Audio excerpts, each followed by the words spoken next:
In the county of Sussex, in the year of 1818, in a house of grey stone that had been standing since the time of Elizabeth, a portrait was turned to face the wall before a carriage reached the gate. The portrait was of Margaret Eleanor Halford, eldest daughter of the house, who had come to be 23 without any prospect of marriage. Which was not because she was plain, but because she was not, and because she read Aristotle at the breakfast table and would argue every point of it with anybody who would listen. The Duke was coming to visit. He was 44, and he was unmarried, and he held 3 seats in Parliament, and he was, by every account that mattered, the exact sort of man that a county family like the Halfords would spend 18 months securing an invitation for. The family had arranged for him to meet Catherine Halford, the youngest daughter, who was 17 and accomplished in the manner of young women who have been trained since childhood to be precisely what accomplishment looks like in the drawing-room. Catherine could paint. Catherine could play the pianoforte. Catherine had been taught to smile in a way that suggested she had not a thought in the world, which was largely accurate and which was entirely the point. Margaret Eleanor Halford, by contrast, had been trained to be nothing, which was the entire and deliberate point. When you have a daughter who refuses every offer of marriage, and there had been 4, each declined plainly, each declined with some comment that made the suitor feel he had been weighed and found wanting, you have a daughter who requires managing. When you have a daughter who tells her mother plainly that she has no intention of obliging anybody, who reads Latin in the morning room and will argue points of history and theology with the vicar and with any guest fool enough to raise an objection, you have a daughter who is a liability. And when a duke arrives in the neighbourhood with the reputation of a man who could either elevate your family beyond expectation or humiliate you before the entire county, you manage that daughter by putting her portrait face down in the attic and telling the servants that Miss Margaret had gone to stay with cousins in London. The Dowager Duchess, who was the real power in that house and who had run it for 43 years without once being contradicted by anyone who valued their position in it, had decided this course 3 weeks before the Duke's arrival. She had decided it plainly, without discussion, the way she had decided everything in 43 years, with the certainty of a woman whose judgment had never once been proved wrong, and who was not inclined to start believing it might be now. That girl, she had said to her daughter-in-law, Margaret Eleanor's mother, the current mistress of the house, will ruin this. She will say something, she will ask a question, she will have an opinion on something he mentions. She will be something, and Catherine is what we are selling, and Margaret Eleanor will spoil the entire transaction if she is anywhere within 50 miles of this house. She will go to the attic, and she will remain there until he has gone home and accepted Catherine or looked elsewhere. Margaret Eleanor had gone to the attic. Nobody in the house had believed she would actually stay there, because daughters of the gentry do not go to attics and remain in them out of obedience to their grandmothers, but Margaret Eleanor Halford was 23, and she had understood at 24, when she declined her 4th proposal, that her path was not going to be the standard one. She had spent the intervening year making her peace with that fact. She had spent it reading, thinking, writing letters that nobody would ever send. She had spent it becoming the kind of person who could be told to go to an attic and could go there with the knowledge that it was smaller than marriage and that she would endure it. She brought books to the attic. She brought a writing desk and paper. She brought embroidery that she did not intend to do. She brought the understanding that the attic was a confined space, and that she would confine herself willingly rather than be confined by marriage to a man she did not know, which was, she had worked out, the whole of her power. The Duke's arrival had seemed like an inconvenience at first. By the third day of his visit, it had become an opportunity. The Duke's own problem was that he was 44 and he was tired, and he did not want Catherine Halford, and he did not want a wife who had been trained to agree with him. And he had agreed to this visit out of obligation to a friend, and was already composing the letter to his solicitor that would explain his regrets. He was standing in the library at Halford House, looking at a volume of Aristotle's Ethics, when he found the servant who did not understand the arrangement. Her name was Mary, and she had been with the family 3 years, and she had no understanding whatever of why there were 2 daughters when the family conducted their social arrangements as though there was only one. "The eldest, sir?" she said, when he asked with the careful casualness of a man who has spent 4 years in Parliament learning to extract information people did not intend to give. "Miss Margaret Eleanor, you mean?" "She is in London, sir, staying with cousins." "Or that is what we were told, only the carriage that was meant to fetch her from the village never came, and she never went to London. And I have not seen her anywhere in the house for 9 days now, only there is smoke in the attic chimney, and there are light footprints on the attic stairs." He had determined the first piece of it at dinner on the 3rd evening. Catherine had remarked, in her breathless way, that she had always found the Greek philosophers to be so very abstract and hardly practical, Your Grace. For a woman's understanding, he had asked her which philosophers she had read. She had hesitated.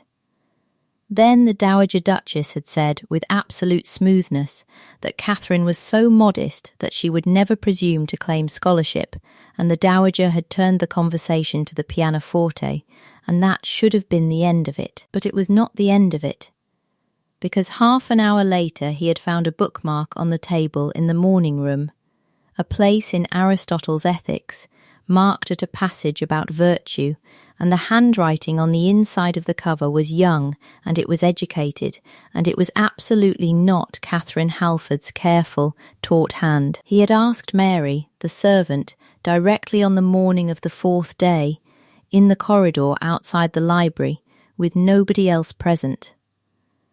"Miss Margaret Eleanor is in London, Your Grace, staying with cousins," Mary had said, exactly as she was supposed to say it. Then she had paused. Then she had said, "Only the carriage that was meant to fetch her from the village never came, and she never went to London, and I have not seen her anywhere in the house for 9 days now, except there is smoke in the attic chimney on the clear mornings, and there are light footprints on the attic stairs, and yesterday I heard pages turning, Your Grace." Just as clear. That had been enough. It took him the rest of the 4th day and all of the 5th day to work out not just that she was in the attic, but why. It took him watching Catherine be coached before each meal, Dowager carefully interjecting reminders. It took him noticing the way the parents looked at him, the calculation in their eyes. It took him understanding, with a completeness that felt almost like anger, that this family was trying to sell him a stepdaughter when they had already concealed the asset. By the morning of the 6th day, when he went down to breakfast and found Catherine arranged across from him like a piece of furniture, he had worked out all of it. By the afternoon of the 6th day, when he was alone in the library, he had decided what he was going to do about it. It was on the morning of the 7th day that he went to the attic. Nobody had forbidden him to enter it, because it had not occurred to anyone that he would do such a thing, which was the sort of blindness that comes from 4 years of running a house without any contradiction. The portrait was the first thing he saw. It was turned to face the wall, and it was covered with a cloth so that not even the edge of the frame was visible, and it was positioned in the furthest corner of the attic, as though it might otherwise escape, and there was dust over everything thick enough to write in. He stood looking at it for a moment. Then he turned it around. The woman in the portrait was 28, and she was looking directly at the artist with the expression of someone who had a great deal to say and was deciding whether the artist was worth saying it to. She was dressed plainly, in a way that suggested she had not cooperated fully with whoever had dressed her. She was holding a book in one hand. He had to look carefully to confirm it. But it was a book. Her mouth was not smiling, but there was something in the set of it that suggested amusement about a private joke that the rest of the world was not invited to. He looked at that portrait for 5 minutes without moving.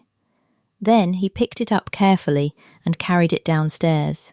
He carried it through 3 corridors and down the grand staircase and directly into the morning room where the Dowager Duchess was sitting with her embroidery, and he set it down on the low table next to her tea service.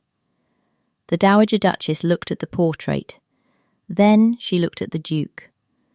Then she picked up her tea and drank it, and set it down again with precision, and said, "That girl will ruin you. She will not obey. She will not sit when you wish her to sit. She will say things that are not appropriate for a woman of her station.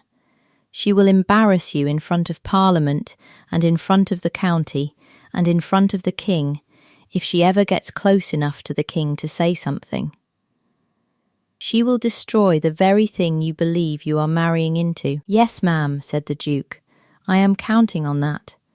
Margaret Eleanor Halford had been in the attic for 9 days when she heard the footsteps coming up the attic stairs. She thought, when she heard them, that she was being released for some small reason, to fetch something, to eat, to be given another day, and she stood up from the window seat where she had been sitting and reading and smoothed her dress and prepared the expression of compliance and gratitude that she had learned to wear. She was not expecting the Duke. He came through the attic door carrying her own portrait, and he was dusty from carrying it, and he had a slight smile on his face that suggested he had just done something he had been meaning to do for a long time, and he looked at her for about 4 seconds without saying anything, and then he set the portrait face up on the nearest flat surface. "You kept it turned to face the wall," he said. "Not a question. My grandmother did. I did not resist. Would you have?"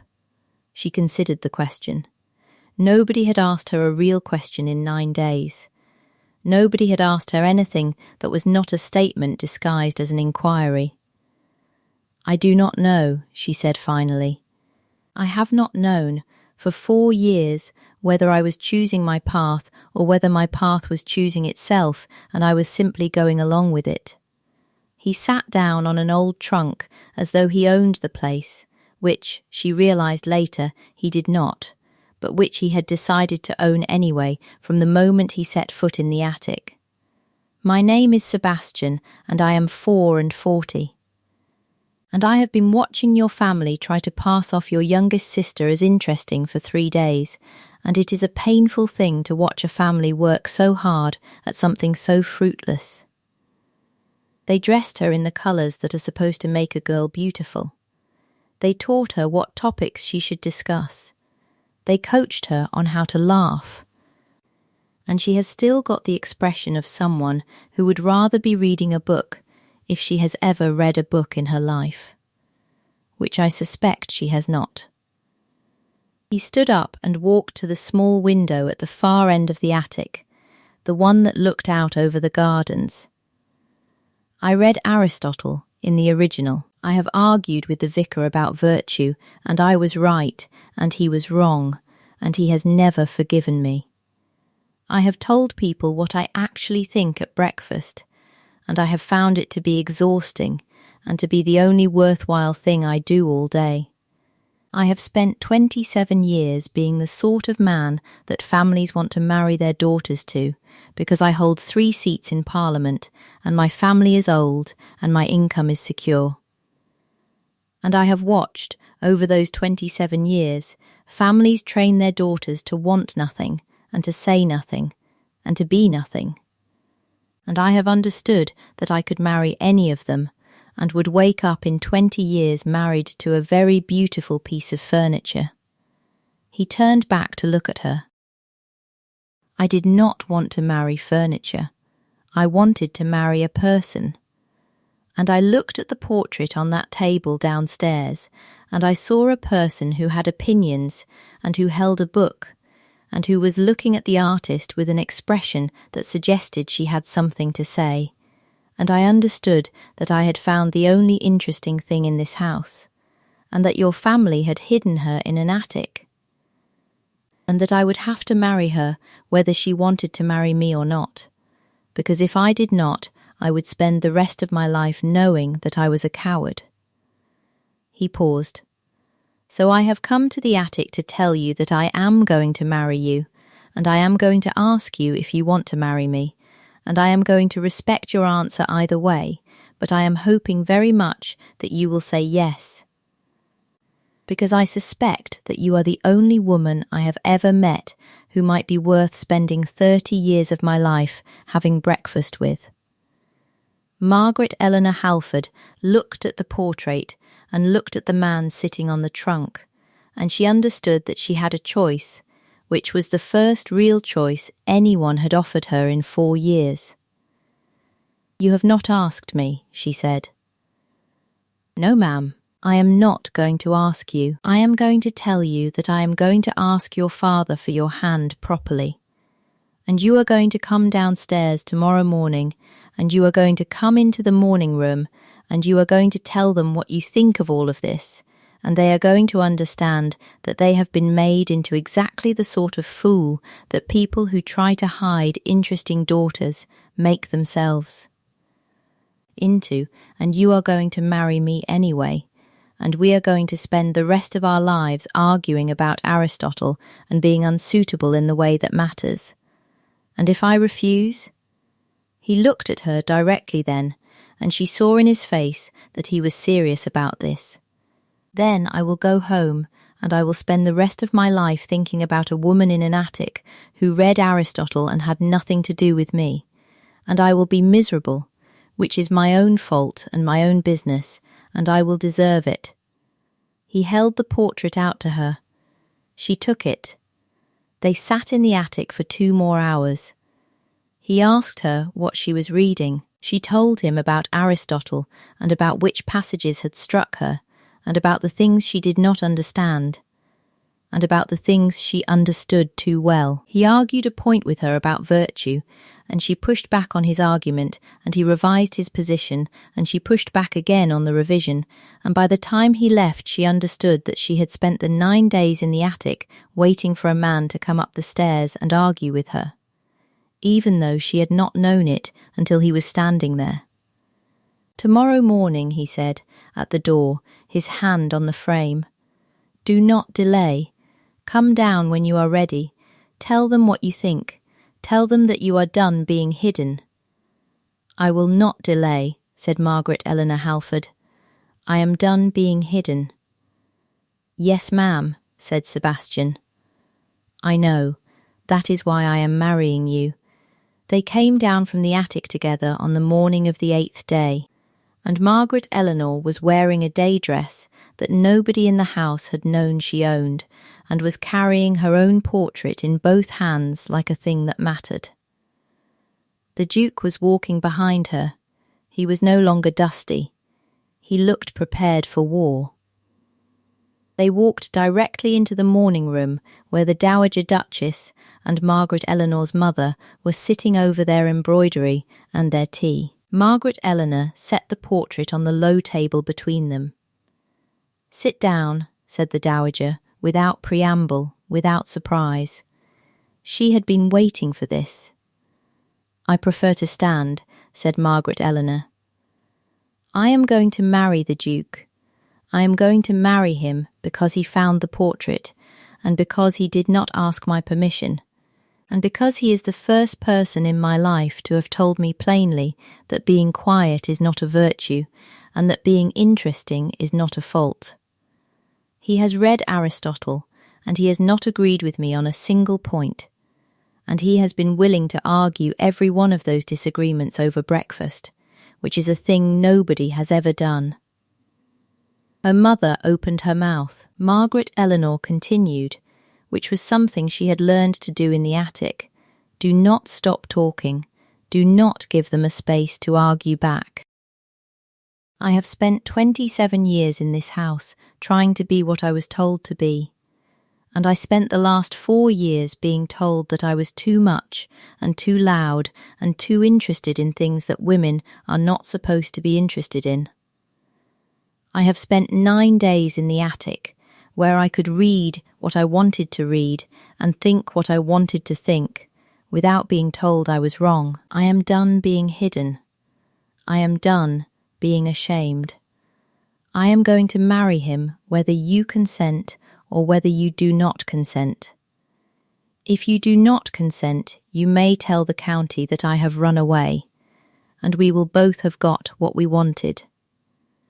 The Dowager Duchess set down her embroidery with the precision of a woman placing a playing piece on a board. "That girl," she said, to the portrait rather than to Margaret Eleanor, with a tone that suggested she was addressing the painting as if it were a third party in the room, "will destroy you. She has already destroyed everyone else who got close enough to require it of her. She will say things in front of Parliament. She will embarrass you. She will be exactly what you deserve." "Yes, ma'am," said the Duke, from the doorway where he was standing. He had been standing there the whole time. He had heard every word. "That is precisely why I am marrying her, because I deserve to be destroyed by something interesting." There was a long silence in the morning room. "You will regret this," said Margaret Eleanor's mother. "I will regret it if I do not do it," said the Duke. "That is the only form of regret I am still capable of." He turned to Margaret Eleanor. "Do you wish to marry me?" "Yes," said Margaret Eleanor Halford. "I wish to marry you. I wish to read with you and argue with you, and I wish to stop being ashamed of myself. Then we shall be married. I will see your father this afternoon.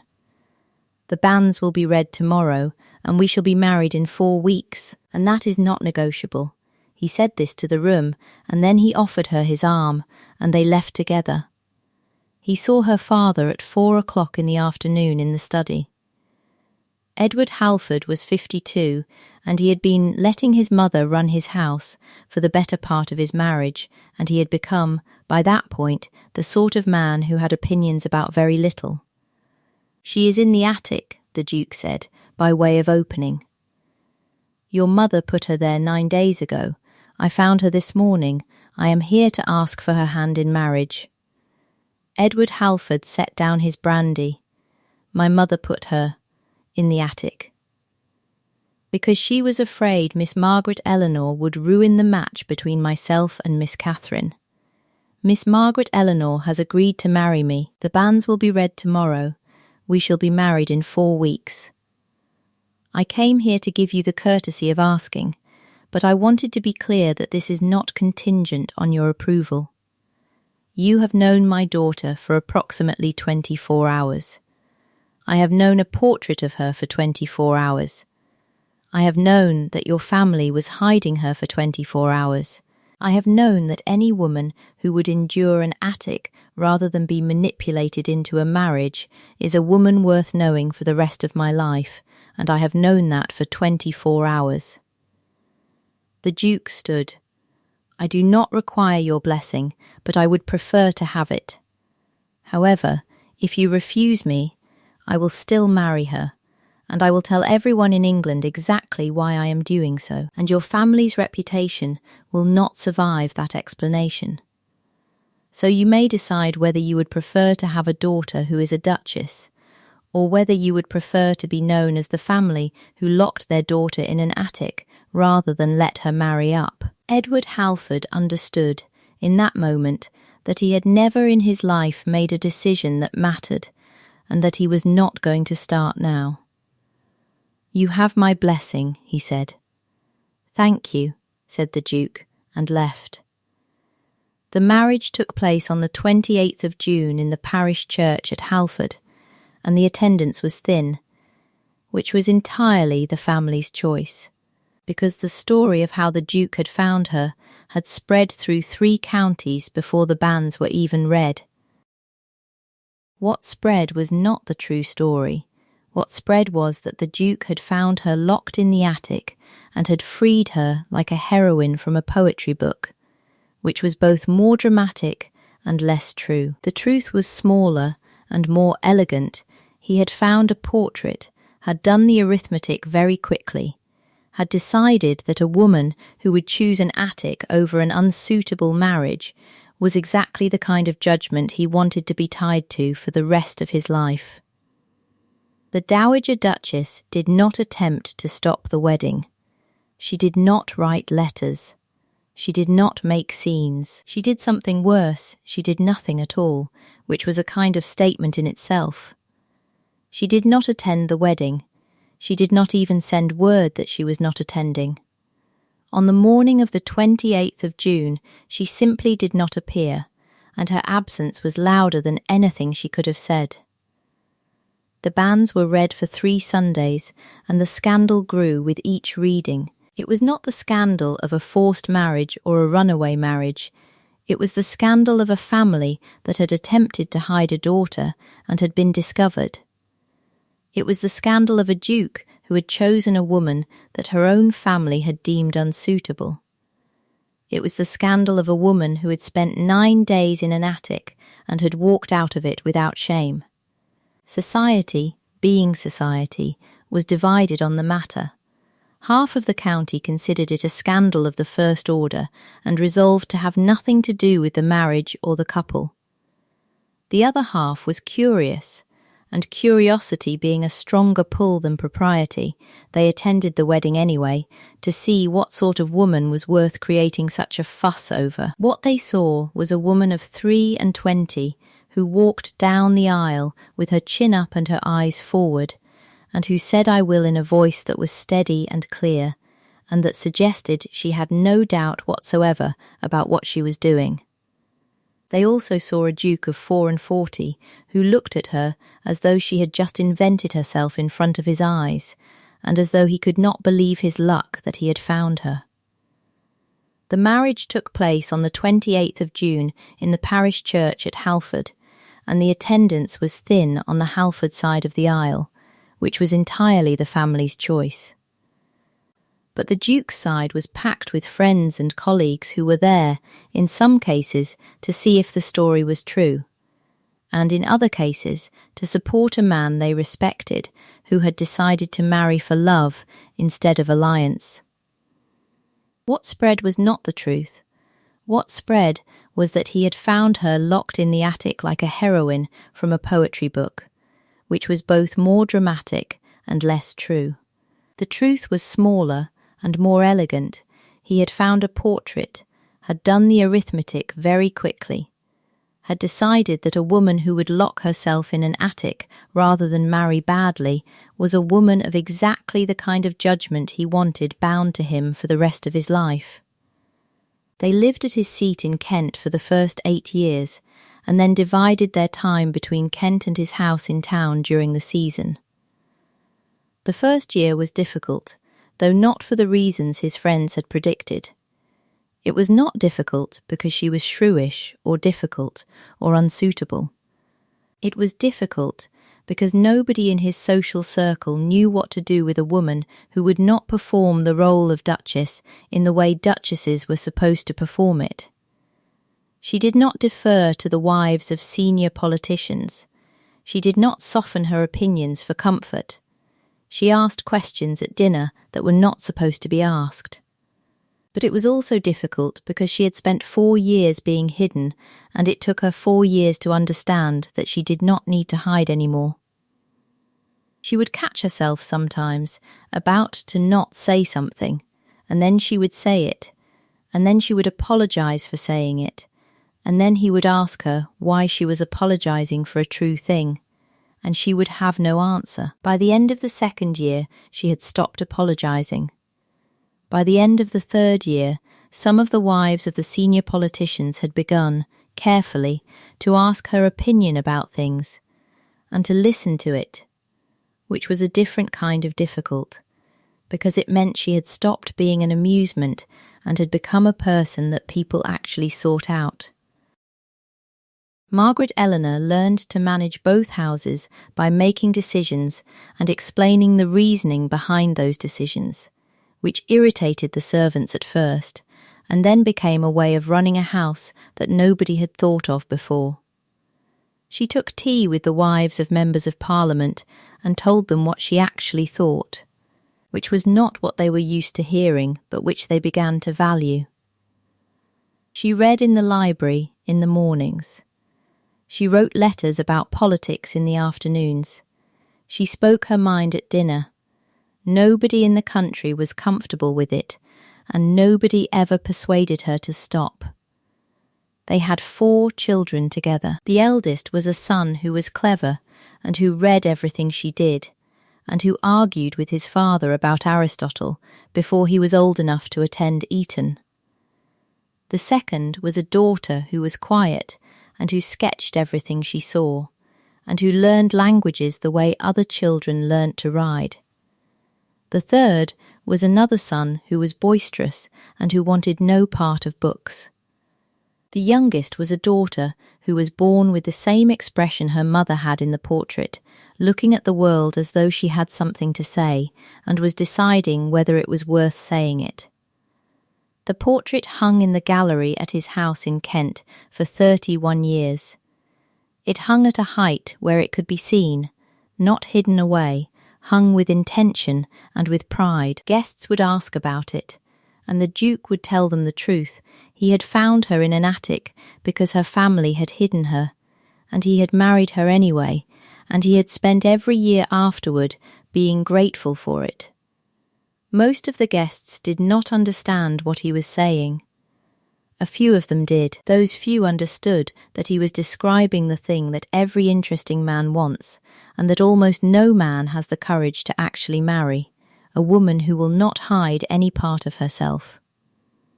Margaret Eleanor Halford, Duchess, died in 1849 at the age of 54. She had outlived her husband by 4 years. She had spent those 4 years reading and writing and taking tea with people who had learned, by that point, either to agree with her or to keep their disagreement to themselves. She had left instructions, in her will, for the portrait to be hung in the most prominent place in the house. Not in some corner or some secondary gallery, but in the place where every person who entered would see it. The family honoured that instruction without hesitation and without shame. The portrait was left to her daughter, the youngest, who hung it in her own house and told her own children the story of how their grandmother had been hidden in an attic by her family, and had found, in the act of being found by a duke who was brave enough to want her. The only person in the world who was willing to let her be exactly what she was, without shame and without modification. It hangs in a house in Sussex to this day. If you ask the people in that house about the woman in the portrait, you will be told that she was hidden in an attic by her family and was found by a duke, and was never, after that, made quiet again. You will be told that she read in libraries in the morning and spoke her mind at dinner, and that she had 4 children, and that she was entirely herself for the whole of her life, which is a rarer thing than it sounds. You will be told that her husband spent 31 years being grateful for her, and that she spent 31 years being grateful for him, and that gratitude, in the end, was the whole of their love story. Until the next tale.